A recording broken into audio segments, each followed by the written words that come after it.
உலகத்தில் தாயை விட பெரிய சக்தி எதுவும் இல்லை என்பதை தான் இந்த சம்பவம் உணர்த்துகிறது. சமீபத்தில் வெளியான யுபிஎஸ்சி தேர்வு முடிவுகளில் கண் பார்வை இல்லாத மனு கார்க் தேர்ச்சி பெற்றுள்ளார்.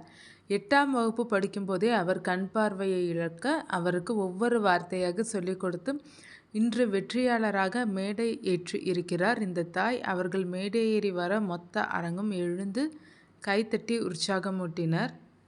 மே 1 முதல் மெட்ராஸ் ஹைகோர்ட்டுக்கு கோடை விடுமுறையாகும். மே 7, 8 தேதிகளில் நீதிபதிகள் மாலா, அருள்முருகன், விக்டோரியா கௌரி ஆகியோரும், மே 14, 15, 21, 22 ஆகிய தேதிகளில் நீதிபதிகள் சுவாமிநாதன், லட்சுமி நாராயணன், நிர்மல்குமார் ஆகியோரும் அவசரகால வழக்குகளை விசாரிக்க உள்ளனர். அதேபோல் நீதிபதிகள் செந்தில்குமார், ராமமூர்த்தி, சத்யநாராயண பிரசாத், திலகவதி ஆகியோர் மே 28, 29 தேதிகளில் விசாரிப்பார்கள்.